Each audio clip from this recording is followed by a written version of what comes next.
The village of Whispering Willows was known for its beautiful green scenery and rolling hills.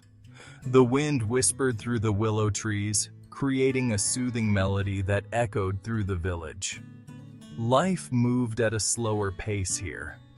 Villagers strolled leisurely through the streets, taking in the beauty of their surroundings and savoring each moment.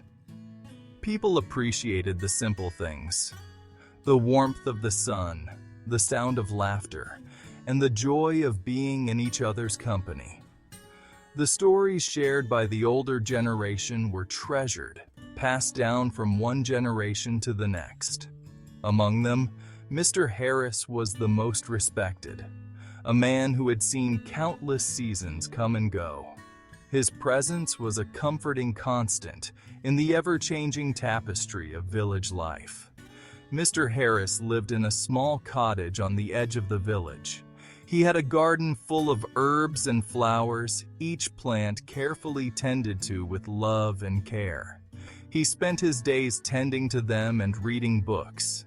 He loved sharing his wisdom with anyone who cared to listen. He had a way of speaking that made even the most complex ideas seem simple. He was a man of few words, but each word carried the weight of experience and understanding.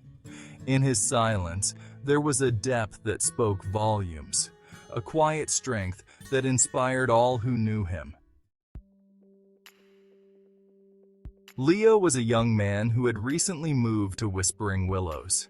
He felt lost and out of place. The city had always been his home, with its fast pace and endless distractions. Here, in the quiet of the village, he felt a void he couldn't explain. Days turned into weeks, and Leo found himself wasting time. He slept in late, wandered aimlessly through the village, and spent hours staring at the clouds. He knew he should be doing something meaningful with his life, but he couldn't shake the feeling of being stuck. One afternoon, Leo found himself drawn to Mr. Harris's cottage. He had heard stories about the wise old man and his insightful advice.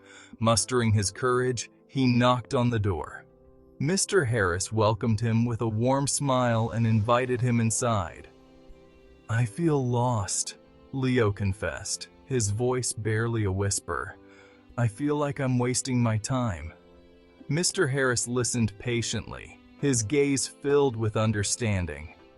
When Leo was finished, he reached into his pocket and pulled out a small golden key. "This," Mr. Harris said, holding up the key, "is the key to time." Leo looked at the key, confused. It looked ordinary, yet there was something about it that drew him in. "Time?"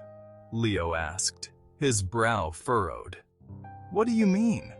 Mr. Harris smiled gently. "Time is a treasure. It is the most valuable gift we have. Think of it this way. Every time you waste a moment, it's like losing the chance to unlock a door in your life. Once that chance is gone, the door remains closed.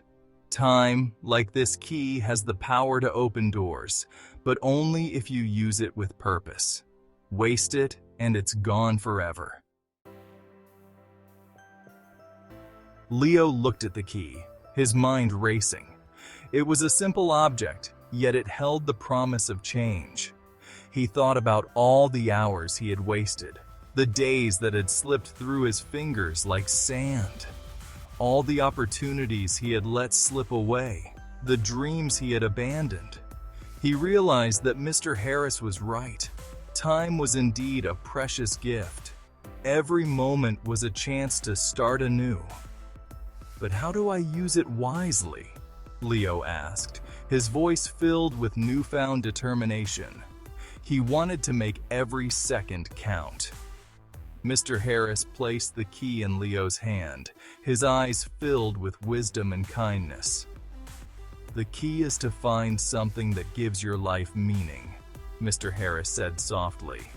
"Something that makes you want to get up every morning and make the most of each day. It could be anything that ignites your passion. It could be a passion, a skill, or a hobby that brings you joy and fulfillment. Or simply the desire to help others, to make a difference in someone's life. The key is to find your purpose and pursue it with all your heart. Leo left Mr. Harris's cottage that day with a heart full of gratitude, feeling a warmth he hadn't felt in a long time, and a newfound sense of purpose. The village seemed more vibrant, the air fresher, and the path ahead clearer. He realized that the key to time wasn't about controlling every moment, but about embracing the flow of life.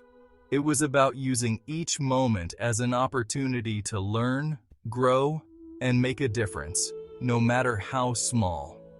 He carried the golden key with him always, a tangible reminder of the wisdom imparted to him. The key was more than just an object. It was a symbol of the valuable lesson he had learned.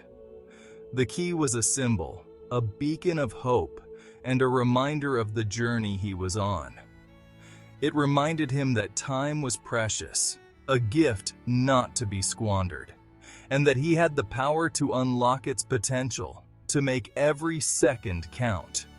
Leo knew that the journey ahead wouldn't be easy, filled with challenges and unknowns, but he was ready to embrace it, to face each obstacle with courage and determination. He was determined to make the most of the time he had been given, to live fully and meaningfully.